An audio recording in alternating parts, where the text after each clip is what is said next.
religiosas. Até aqui, ou seja, as lições anteriores que vocês já estudaram, falava sobre algumas questões como profanação do templo, adoração de ídolos, falsos mestres, falsa lei.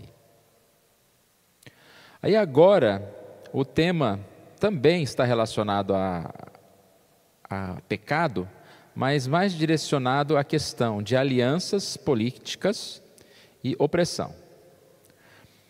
Então, alianças políticas, aqui fala terríveis alianças políticas feitas pelo povo de Judá para com a opressão e para a opressão contra o próprio povo, derivada do afastamento de Deus.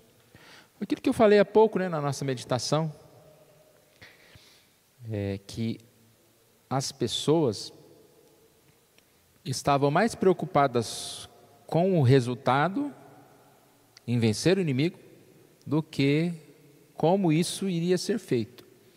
Aquela frase, os fins justificam os meios. Então, se eu estou precisando de, dinheiro para fazer uma cirurgia lá para o meu filho, eu vou assaltar um banco porque eu preciso desse dinheiro. Então, o fim é muito importante, justifica qualquer coisa.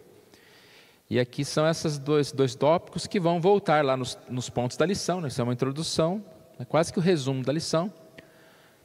Eles começaram a fazer alianças políticas, ou seja, tem um inimigo que está querendo me derrotar, eu vou fazer uma aliança com outro povo, para que aí eu fique mais forte, para que eu não perca a luta com aquele inimigo. Só que a aliança era com qualquer um, não era com um outro irmão, com alguém que pudesse ser também bondoso. Era aliança com Babilônia, aliança com Egito, aliança com povos idólatras, povos maus. Isso pode até funcionar por algum tempo, mas a gente percebe na história de Israel, de Judá, que esse pecado nos levou à destruição. E a opressão está bem relacionado a isso, Se para que eu tenha vitória, eu preciso oprimir o outro, o importante é eu ter a vitória. Então, o povo de Israel, eles oprimiam principalmente os mais humildes, aqueles que não favoreciam nas batalhas que eles tinham. Então, essa aqui é a introdução da nossa lição. O tema é o que nos contamina também nos destrói. O que nos contamina também nos destrói. E a introdução fala sobre o pecado e o que nós vamos tratar nessa lição, que são as alianças políticas, chamadas de terríveis alianças políticas, e a opressão para com o povo. Que no finalzinho, fala isso que eu acabei de dizer. Na ânsia por segurança contra outras nações, Israel e Judá buscaram apoio de inimigos e foram por eles castigados como instrumentos de justiça nas mãos do Senhor. Por um tempo dá certo, mas depois não, Então vamos lá, o tópico 1, que é o capítulo 21. Se você quiser acompanhar, nós não vamos ler todo o capítulo, mas você vai percebendo aí, à medida que nós vamos falando, algumas coisas que estão no capítulo 21. Aqui ele fala que o capítulo 21 também está em resposta ao que aconteceu no capítulo 20. Capítulo 20, a parábola do capítulo 20, que foi zombada pelo povo, 45 a 48. Aqui fala profecia contra o sul, chamando de um bosque que seria incendiado. Eis que acenderei em ti um fogo que consumirá toda a árvore verde. Então é uma ameaça ao povo. ao povo de Deus que estava afastado de Deus. E conta que diante dessas palavras, como nós já vimos em muitas outras, o povo, ao invés de temer, eles zombavam. A zombaria aqui está no verso 49, quando diz, não é ele o proferidor de parábolas? Aqui é uma linguagem de zombaria. Aquele profeta que fica contando história, contando historinha, né? Falando parábolas, zombando do juízo de Deus.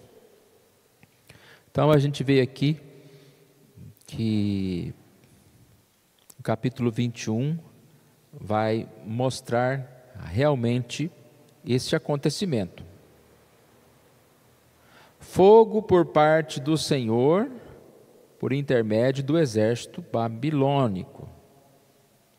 Então a Babilônia que é identificada como essa espada que Deus tinha nas suas mãos contra Jerusalém e contra Judá. Espada como um símbolo de exército. Então o exército babilônico contra Jerusalém, contra Judá. É a explicação da parábola do fogo. Este fogo aqui, né, representa essas pessoas, o fogo que vem da parte de Deus sobre essas pessoas, destruindo o bosque, Judá e o templo. É por intermédio de quem? Por intermédio do exército babilônico. Mas é curioso que vem a palavra pelo Senhor. Acenderei o fogo e essa espada, né, vem pelo Senhor, por intermédio do rei da Babilônia ou dos babilônicos.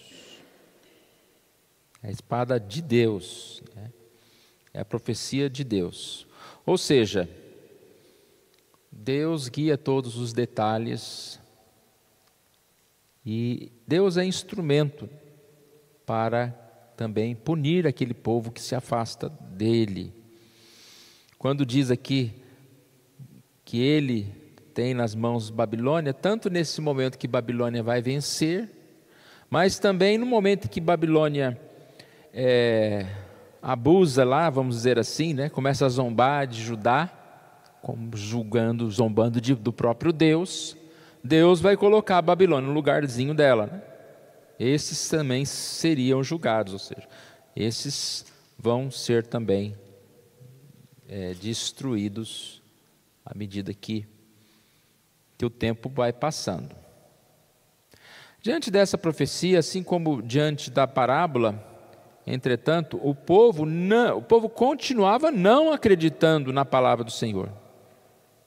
Verso 23. Aos judeus lhes parecerá isso oráculo enganador, pois tem em seu favor juramentos solenes, mas Deus se lembrará da iniquidade deles para que sejam apreendidos. Ou seja, qual que era a base deles? Não, Deus é um Deus de amor. Deus prometeu que nós somos o povo dele, Deus vai nos abençoar. Mas era uma aliança baseada no outro lado também. Vocês cumprirão os meus mandamentos, vocês vão me seguir. Então, nós já falamos sobre isso, né? Sobre a antiga aliança. Havia a lei, era necessário que eles tivessem cumprido. Então eles acreditavam que nada poderia ser contra eles. Porque nós somos o povo de Deus, nada vai acontecer. E eles aí então, mesmo diante de todos os sinais, eles não acreditavam que seriam punidos. Eles não viam o quanto tinham falhado nas mãos do Senhor. Vamos pensar um pouquinho nesse tópico, irmãos, assim, tentar aplicar um pouquinho? quanto nós pensamos, né, e reconhecemos tudo que Deus fala para nós como algo importante e necessário para que nós sejamos realmente vivendo como servos do Senhor. Nós não vivemos pela lei, mas ninguém que desobedece o Senhor incondicionalmente, né, constantemente se afasta do Senhor, pode achar que só porque Deus é bom, né, nada acontecerá. É uma mensagem dura para nós, né? Mas é uma mensagem real. Nós precisamos nos manter firmes e observar as palavras de amor que tem na Bíblia, de misericórdia, como a gente está vendo lá Isaías, né? Isaías até o capítulo 40, antes do capítulo 40 só fala das consequências, e no capítulo 40 para frente ele começa a anunciar a paz, ele começa a mostrar o Deus que vem em paz, em salvação. Então nós precisamos ler os dois lados, né? Não só buscar o consolo, o perdão, mas também buscar o temer ao Senhor diante das situações que nós enfrentamos. Alguém quer nos ajudar? Fique à vontade, tá, irmãos?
Você falou de oração, até a gente leu, né? Esperei confiantemente pelo Senhor, né? Eu lembrei que você disse orar e confiar, mas não é fácil, né? Às vezes a gente ora e parece que fica mais ansioso ainda quando coloca, mas a gente tem que aprender a descansar no Senhor. E a questão também que você disse a respeito dessa forma, né, do ímpio ou de nós, quando muitas vezes não estamos preparados. Isso acontece muito com o não crente também, né? Você vai conversar com uma pessoa, ela fala, não, eu creio em Deus, eu sou de Deus. Tá, mas você não busca, né? Não vai a uma igreja, não lê a Bíblia. A pessoa acha que pelo simples fato de dizer que ela tem fé, que aquilo resolve, né? Aquilo já resolve. E a gente sabe que não é. A gente precisa ser diligente. E quando a gente fala, num outro tópico aqui vai entrar nesse assunto, mas quando a gente fala de fazer o bem, não é só a questão de não pecar ou de não cometer determinados pecados, mas está relacionado ao nosso tempo, à nossa dedicação a Deus espiritualmente. Porque se a gente só se dedica às coisas do mundo, mesmo que coisas que não são pecado, as nossas diversões, não se esforça para as coisas de Deus, a gente está errado também.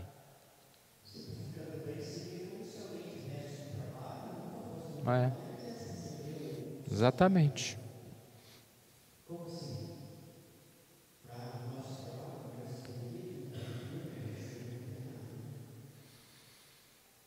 É compromisso, né? No trabalho a gente vai doente, com frio, né? Mas na igreja deu uma tossida, já não, é melhor não ir não, vou contaminar os irmãos lá, né? Aí já deu ruim, né? Mas por que no trabalho a gente vai? Até brinquei, num dos dias da reunião de oração, estava eu, que era o pastor, né? Eu falei, se eu fosse crente eu não vinha, então porque eu era o pastor eu vim. Aí estava o diácono que ia abrir a porta, ele também veio porque era o diácono que ia abrir a porta. Aí quem mais estava? Você? Aí estava um crente, o Obed. Estavam nós três, né? Eu falei, tá bom, então pelo menos tinha um crente aqui, né? Brincadeiras à parte, muitas vezes a gente não tem certos compromissos, né? Não estou citando assim, né? Mas a gente sabe o que é. A próprio compromisso em casa mesmo, na leitura da Bíblia, nas nossas orações, né? O tempo certo que eu tenho todo dia para orar, para meditar. Então, às vezes, hoje não deu tempo, não leio a Bíblia. Amanhã não vai ler também, aí depois acabou, daqui a pouco passou o mês todo e a gente vai deixando. Mas se você não entregar lá o trabalho, você não ganha, né? Então, tem que entregar na hora, no dia, e eu tenho que acordar mais cedo para terminar aquele trabalho que faz parte da minha profissão. Então é esse tipo de coisa que a gente percebe, né? A gente vai ver, como eu disse, em um outro ponto, não precisa repetir tudo, né? Em outro ponto, essa questão de que não é só o pecado que nos afasta de Deus, que pode ser idolatria, mas aqui no ponto 1 é bem claro isso, que o povo vivia sem responsabilidade, o povo vivia distante do Senhor e haviam falhado, né? E ainda achavam, não, mas Deus fez uma promessa, não vai ter problema, né? Ele não vai nos abandonar, não vai nos castigar. Imagina que Deus vai vir com fogo. Deus não. Ponto 2 aqui. Idolatria, opressão, derramamento de sangue. A gente vai lá para o capítulo 22 já, de Ezequiel. Capítulo 22 aborda outros motivos pelos quais Jerusalém e seus habitantes seriam punidos por Deus. Nos capítulos anteriores, a profanação do templo, aquilo que estava lá na introdução, ele está repetindo aqui.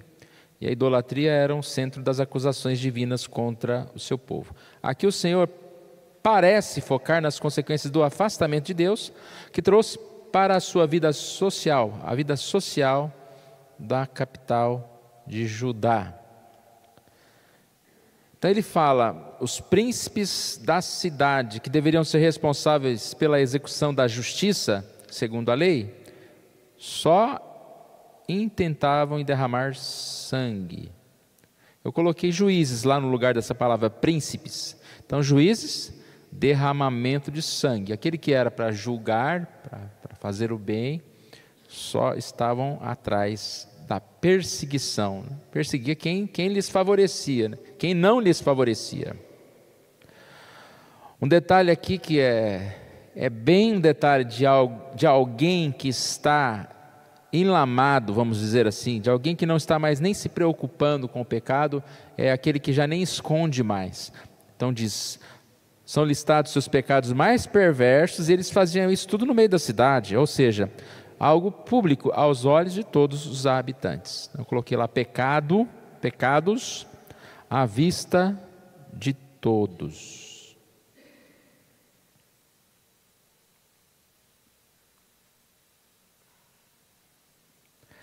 E aí ele vai falar também dos sacerdotes e depois de falsos profetas. Ele está separando aqui classes diferentes, né, de pessoas. Sacerdotes, seus sacerdotes transgridem a minha lei e profanam as minhas coisas santas.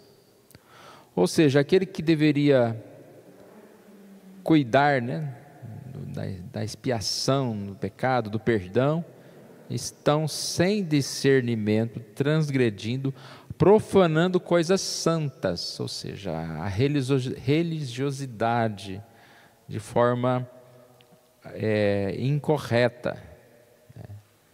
A gente sabe o que é isso, né? Trazendo isso para os dias de hoje, quando a gente percebe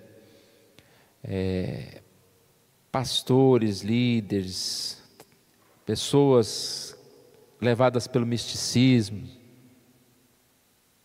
por superstições, né? Igrejas que ao invés de pregar a palavra, falam de pensamentos positivos, de profecias mentirosas, né? Aqui abaixo vai aparecer os falsos profetas, também, que eram aqueles que levavam mentira. Ou seja, esse povo, ele está indo dessa forma, confiante, vivendo em pecado de forma confiante, porque toda a estrutura está quebrada. Não há um pastor, não há um sacerdote, não há um profeta que estivesse ali orientando, e o povo também está achando é bom. Aqui abaixo fala dos falsos profetas, que eles cobriam com cal. Cobriam o muro com cal. Aqui é uma expressão interessante, né? Ele fala assim, se tem brechas no muro, você tem que consertar esse muro. É uma pintura bem feita, né? Precisa de massa, precisa de muita coisa. Aí você compra um cal barato lá e passa no muro, fica bonito. Quantos dias? Até a primeira chuva? É uma mentira? E o texto diz que buscavam alguém para restaurar o mundo e não encontraram ninguém. Não encontraram ninguém. Não encontrou ninguém. Ou seja, de um todo o povo está se afastando de Deus. Como não encontrou ninguém? Tinha um profeta lá, mas esse profeta Ezequiel não estava sendo ouvido. Não encontrou ninguém entre o povo que fosse restaurar o muro, ou seja, uma figura da restauração, de pregar contra o pecado. E aí se lhe aplicou-se o castigo, não teve outra escolha a não ser aplicar o castigo. Então a gente colocou ali, né? Juízes, derramamento de sangue, os sacerdotes sem discernimento, os profetas são falsos. O que acontece então? Muro em ruínas, e esse muro vai uma hora cair. É um exemplo de algo que está, aquela rachadura, ela só vai aumentando, né? Você tem que tratar daquilo, ou uma hora vai ter problema, vai cair. Alguém quer falar? Fique à vontade, me ajudem aí.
E o nosso coração é tão enganoso que mesmo quando não tem um profeta falando mentiras ou amaciando, né, os pecados, a gente tem um ouvido, né, que o inimigo fica falando, não leva tão a sério nada, não, que isso, né, não se preocupe com isso não é pecado.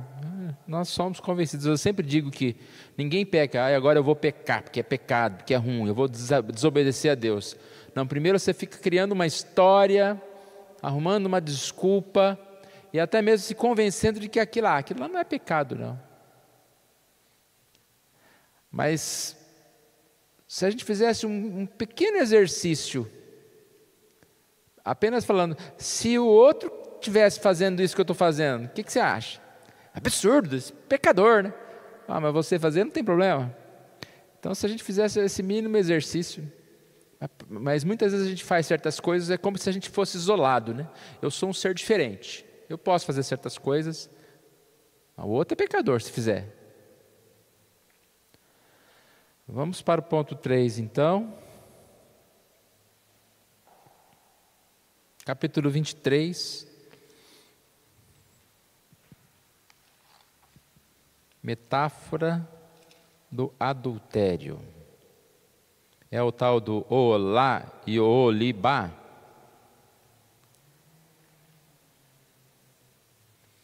Em diversas passagens, diversos momentos da Bíblia, há essa comparação da idolatria com a prostituição, né? O pecado da idolatria. Então é uma figura. Não necessariamente está falando sobre prostituição aqui, embora a gente sabe que prostituição é pecado, é óbvio, mas ela é uma comparação de outros pecados que se relacionam à idolatria. Então, qualquer pecado que nos leve à idolatria é como a prostituição, para a gente ver como Deus leva a sério. Por que é a prostituição? Porque nós temos uma aliança com Deus, nós somos filhos casados com Deus, nós somos unidos. E quando você está casado com alguém e não respeita essa pessoa, você está adulterando, você está se prostituindo, vamos dizer assim, né? Então é essa comparação que Deus faz para que fique bem firme mesmo, que a nossa desobediência não é qualquer coisa, é um adultério, é uma separação de Deus. A quebra de aliança, né, que é colocada aqui. Consequências desse afastamento de Deus.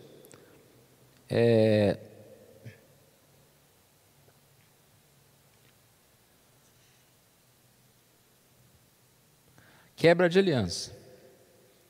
Então, Olá, Reino do Norte, Samaria. Olibá, Reino do Sul, Jerusalém. Então você colocou um nome diferente ali, são as prostitutas. O Reino do Norte e o Reino do Sul. Por que são chamados de prostitutos? Porque quebraram aliança.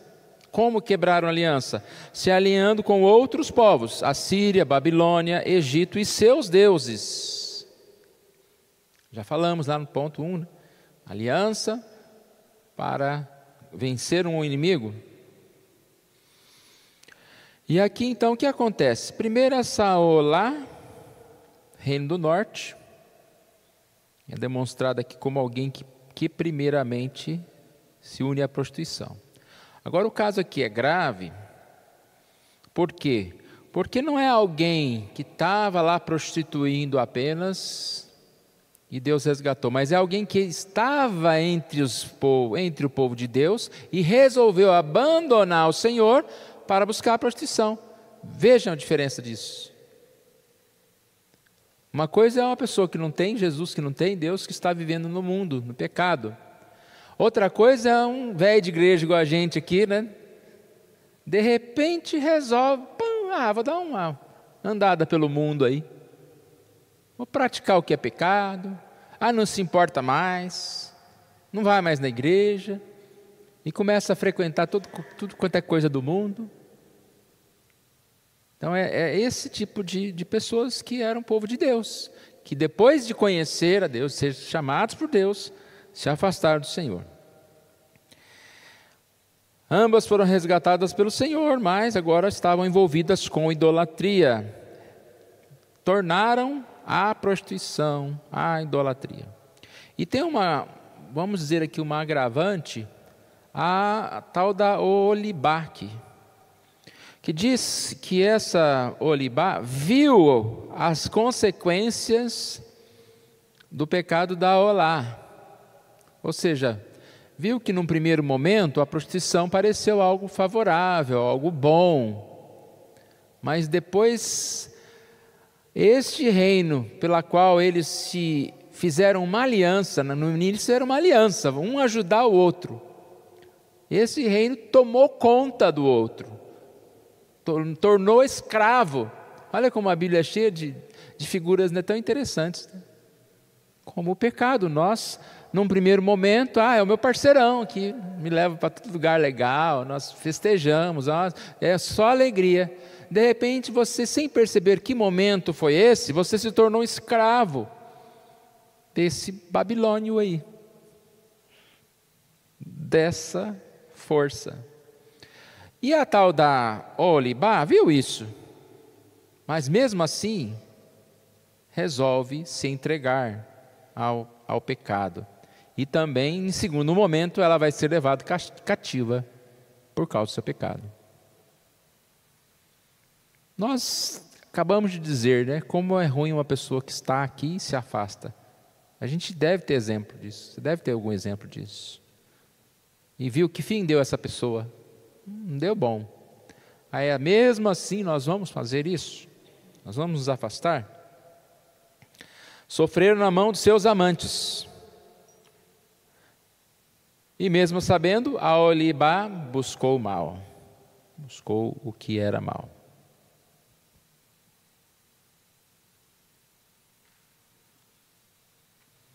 Aliou-se a Babilônia contra a Síria, depois ao Egito contra a Babilônia. Em todos esses movimentos políticos e militares, porém, com cunho profundamente idólatra. É aquela história, né? Eu vou me alinhar a uma pessoa e não vou me influenciar pela forma que essa pessoa vive. Eu vou me casar com uma pessoa que não é cristã e vou manter cristão. Eu vou fazer uma associação, estou lá com os meus amigos lá, né, do trabalho, que não são cristãos. Vou fazer uma aliança com eles. Quem vai influenciar quem? É óbvio que é mais fácil nós sermos influenciados. Não estou dizendo que a gente não tem que ter amizade, não tem que ter convivência com essas pessoas. Mas nós sabemos muito bem a diferença de conviver com pessoas que são do mundo e conviver com pessoas no sentido de fazer essa união com essas pessoas. Se assentar na roda dos pecadores, lá dos escarnecedores. Se afastar do Senhor e ter comunhão com a idolatria, não é só com o idólatra, mas com a idolatria dele. Não buscou o auxílio do Senhor. E aí diz, o Senhor anunciava, por meio de Ezequiel, que daria um destino a Jerusalém semelhante ao que estivera Samaria, né, o reino do norte.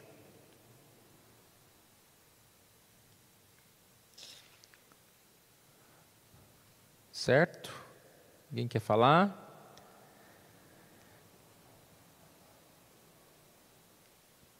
Ponto 4. Bastante ponto aqui, está acabando já. Vamos na sequência aqui, né? Capítulo 24.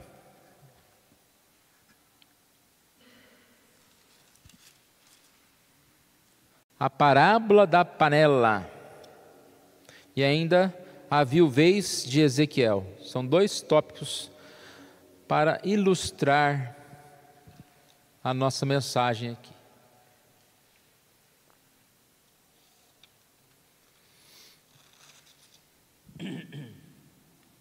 Ponto 4. O mais terrível ato simbólico de Ezequiel. No capítulo 11, Deus mostrou a Ezequiel que uma das mentiras ensinadas em Jerusalém, que transparecia o orgulho dos habitantes da cidade, era passada de um para o outro por meio de um provérbio: essa cidade é a panela e nós a carne. Ou seja, sairia de lá uma coisa boa, né? Você prepara numa panela uma carne, espera que essa carne fique bem temperadinha, bem gostosa. 20 para as 11 é um horário bom de começar a falar, né, de uma panela de carne. Só que aí o Senhor usou essa mesma metáfora, a qual eles usavam para o orgulho, para mostrar a fragilidade. Mas essa panela e essa carne, ela vai depender dos ingredientes. Que ingrediente o Senhor pôs lá? Ferrugem. E aí, como é que fica essa carne?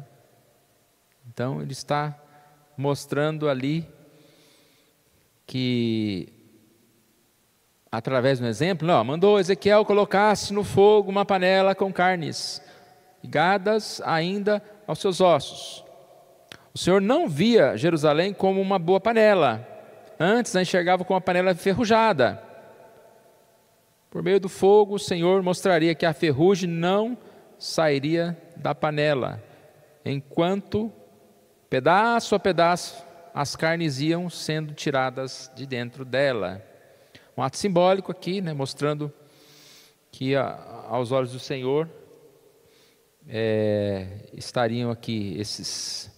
Eu vou ler aqui. Assim, por meio do ato simbólico ordenado pelo Senhor, envolvendo a panela e as carnes, Ezequiel, diante dos olhos dos exilados, mostraria que a cidade de Jerusalém, a panela, não tinha salvação, uma vez que a ferrugem, idolatria, se misturar com o seu material. Porém, algumas carnes seriam tiradas, mostrando que alguns habitantes de Jerusalém iriam também para o exílio. Ferrugem, idolatria. Então, se o povo se misturar, eles serão contaminados. É a explicação aqui do texto, né? E a viuvez de Ezequiel, qual que é a história aqui? As consequências seria esse exílio e a queda de Jerusalém. E Deus disse que eles deveriam ficar calados diante desse acontecimento, porque eles foram muito bem alertados. Depois não adianta chorar, né? Foram alertados para que não fosse por esse caminho. Só que aí é uma curiosidade que ele faz aqui uma parábola a respeito de Ezequiel. O Senhor anunciou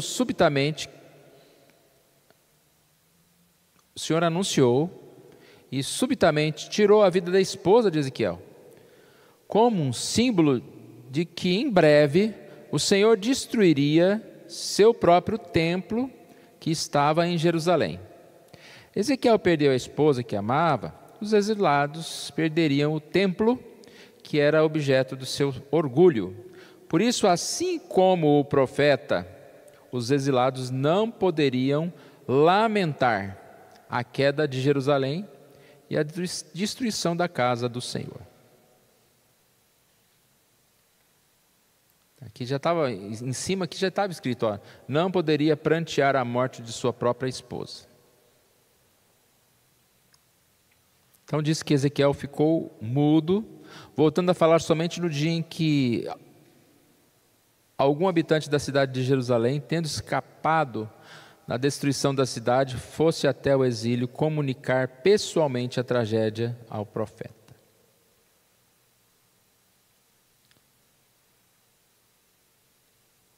O que a gente pode tirar, irmãos, de lição desse texto, né? Acho que a lição é meio que o que eu falei há pouco, né? A hora do lamento é antes, né? É quando nós somos alertados pelo Senhor. O Senhor sempre nos alerta quando nós estamos no caminho errado. E nós temos que lamentar e nos afastar. O lamento depois, ele parece mais com um remorso, né? De Judas lá, você está lamentando a dor.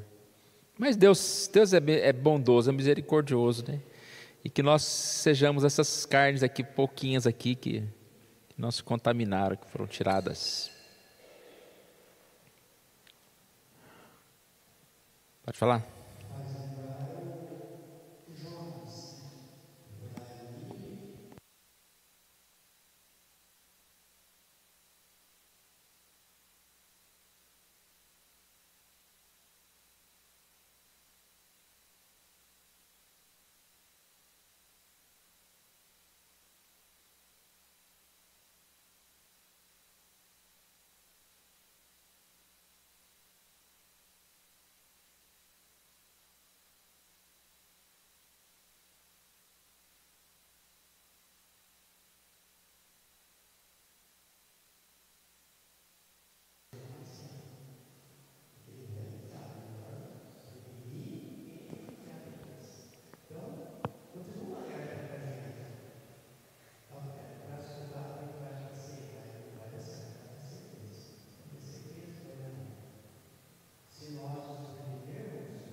Vou lembrar de uma pessoa que está na cadeia, né? Está preso lá, vai lamentar, agora não adianta, né? Não devia ter feito, né? Então, muitas vezes não, tem momento que o silêncio é mais necessário.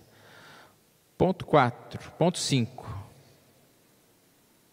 Quando nossos ídolos se voltam contra nós.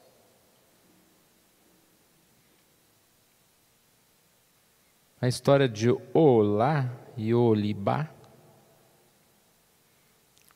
como o início do cerco de Jerusalém, nos ensinam que aquilo que nos contaminamos é o que nos destrói. A gente poderia chamar esse ponto 5 até meio que de conclusão e a conclusão de aplicação, né? Porque eles já estão fechando aqui o tema, né? Terminando o tema. E aqui nesse ponto 5 que ele vai falar da idolatria, que é um tema que a gente estudou bastante, né? Tanto na quarta-feira como em outros momentos, mas que ela está não só nos prazeres pecaminosos, digamos, prazeres com pecados mais nominados, mas nos prazeres chamados lícitos. Muitos de nossos prazeres são ilícitos, sendo produto de um coração idólatra autocentrado. Aí ele fala, às vezes até mesmo prazeres lícitos, que por um primeiro instante, passam a ser pecaminosos quando nos dominam. Então, dois problemas a enfrentar. Os prazeres ilícitos. Prazer é prazer, irmão. Deus nos deu uma vida de prazer, né? Ele criou o homem não é para sofrer. Então nós temos que nos alegrar, podemos nos alimentar, podemos passear, podemos ver as pessoas, né? Vir à igreja, como é bom cantar. Muitos prazeres na vida. Mas tudo tem que ser no tempo certo, a quantidade certa, com a pessoa certa. E aqui ele fala, né? Primeiro, cuidado com os ilícitos. E cada um de nós deve tratar o coração, pedir para que Deus sonde, né? Porque às vezes existe algum prazer ilícito que você não está percebendo. Quantas pessoas praticam pecados e elas acreditam que não é pecado aquilo.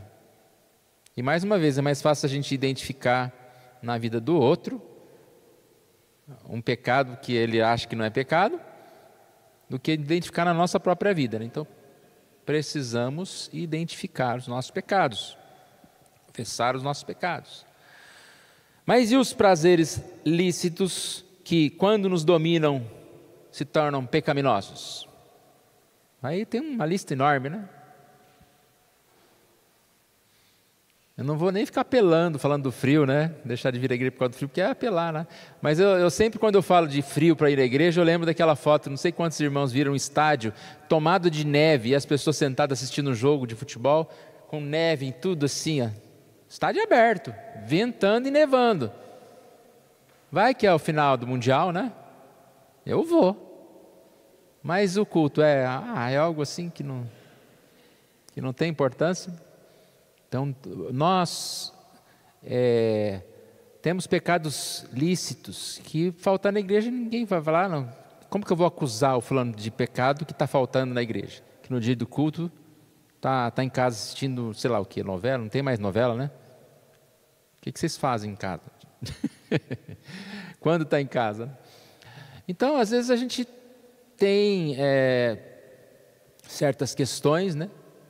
Que cada um precisa ter a sua orientação de Deus, para o que ela vai fazer, que dia que vier na igreja, o que vai fazer, né? Se vai participar de uma equipe de louvor ou não vai, se vai pregar ou não vai, cada um tem que ter seus compromissos com Deus, relacionados aos dons espirituais que Deus te deu,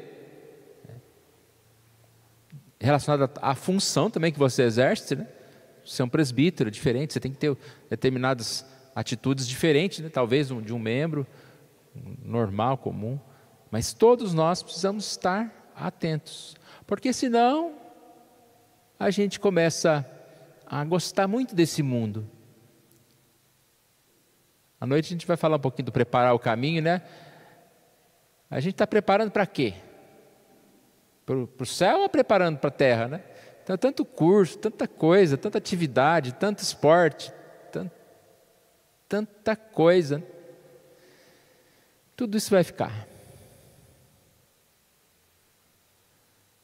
Um jovem bate lá o seu carro de tantos milhões e cadê ele? Não vai mais estar aqui. Nós também vamos passar.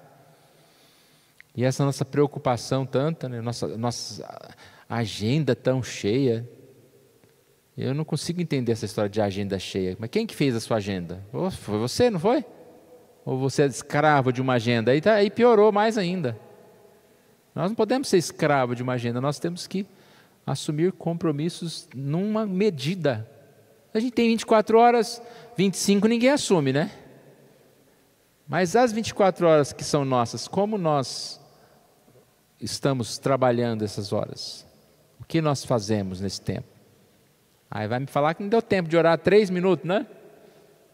Então a gente pode sim transformar prazeres lícitos em ilícitos.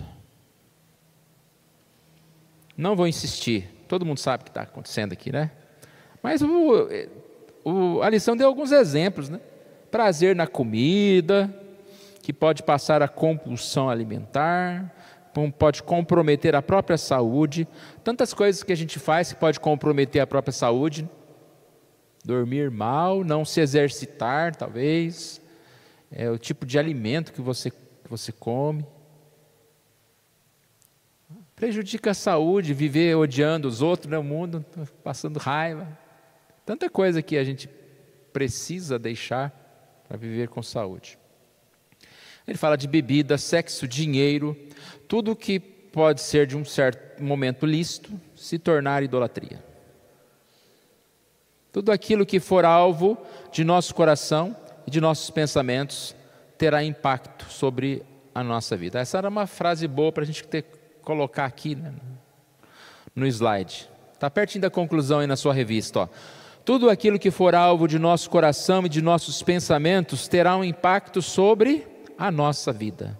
O que é o alvo do nosso coração constantemente? Isso vai ser o que vai impactar a nossa vida. E o tema da lição? O tema da lição também diz muito, né? O que nos contamina também nos destrói. E aí na conclusão a gente percebe que o que contamina é o pecado, as associações, as parcerias com o mundo,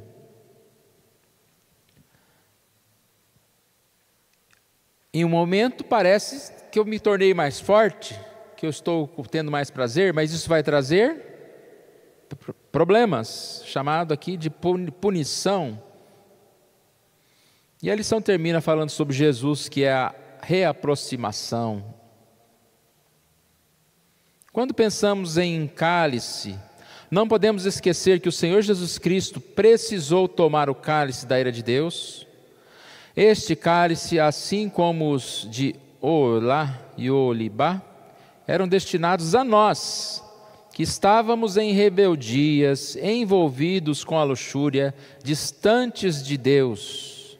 Porém, tendo sido tomado por Cristo, foi afastado de nós, para que na cruz de Cristo, mais cruel que a queda de Jerusalém, fôssemos reaproximados por Deus. Graças a Deus, irmãos, pela misericórdia, pelo perdão de Deus. Senão nós estaríamos mortos no nosso pecado, escravos para sempre, mas nós fomos libertos. Como é a lição, fala, sempre sobre o povo de Israel, o povo de Judá, que foram libertos. Amém? Vamos terminar?